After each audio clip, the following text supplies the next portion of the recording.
Morning student, मैं सीमा श्रीवास्तव अपने YouTube channel में आप सबका स्वागत करती हूँ। बच्चों, आज हम कक्षा 7 की संस्कृत रुचिरा से चौथा पाठ हास्य बाल कवि सम्मेलन पढ़ेंगे।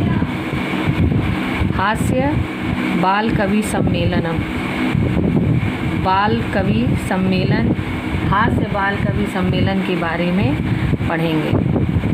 तो इसमें बच्चों यह बताया गया है कि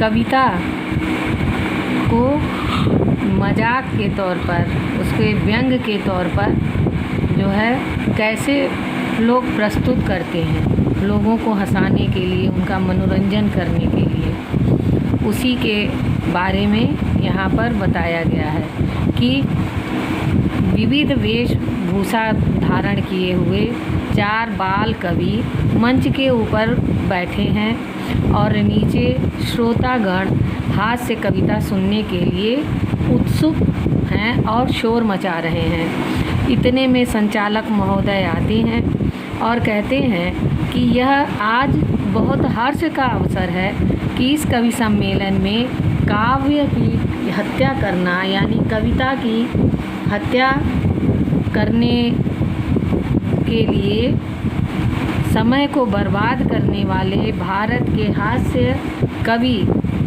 धुरंधर हास्य कवि आए हुए हैं। आइए हम ताली बजाकर उनका स्वागत करते हैं। उसी में एक एक कवि बारी बारी उठते हैं और अपनी अपनी कविता सुनाते हैं। वे कहते हैं कि सभी अरसिक लोगों को बार बार नमस्कार है। मैं आधुनिक वैद्य के बारे में कुछ कविता सुनाना चाहता हूँ कि हे वैद्यराज, आप यमराज के सगे भाई हैं। यमराज के सगे भाई हैं, आपको नमस्कार है। यमराज तो केवल प्राणों का हरण करते हैं, प्राणों को हरते हैं, प्राणों को लेते हैं, और वैद्य आप तो प्राण और धन दोनों को हर लेते हैं। सभी श्रोतागण ज़ोर ज़ोर से हंसते हैं। दूसरे कवि उठते हैं, वह कहते हैं कि मेरे जैसा कुशल जनसंख्या निवारण वाले काव्य कविता को सुनिए।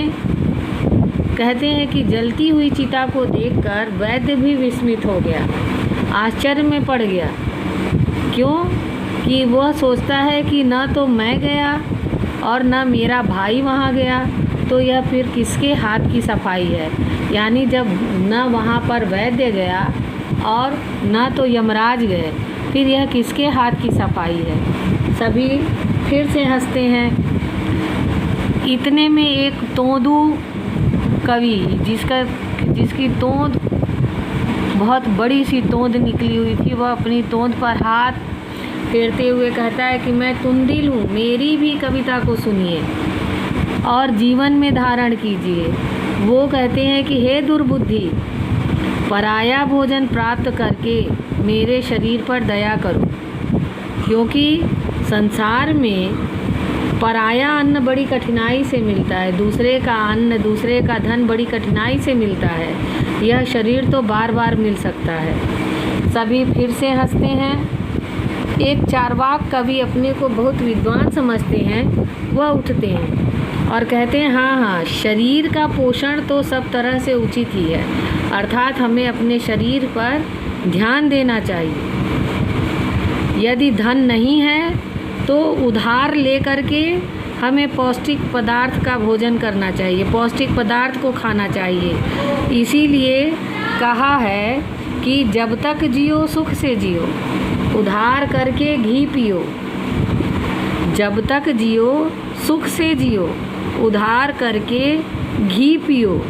तो श्रोतागण उनसे पूछते हैं कि जब हम उधार लेकर के घी पिएंगे तो फिर हम उस उधार को किस तरह चुकता करेंगे, किस तरह लौटाएंगे। तो चार्वाक कवि कहते हैं कि इसके आगे मेरी शेष कविता सुनिए। घी पीकर परिश्रम करिए और परिश्रम करके धनोपार्जन करिए, धन उगाइए, अर्थात मेहनत करिए और धन प्राप्त करिए और उसके बाद लोगों के धन को जो है लौटा दीजिए।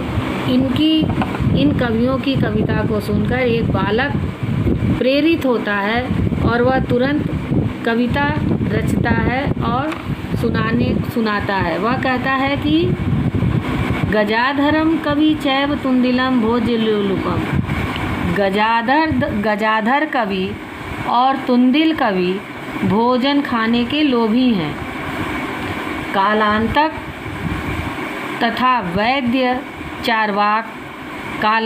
तथा चार्वाक वैद्य को नमस्कार करता हूँ।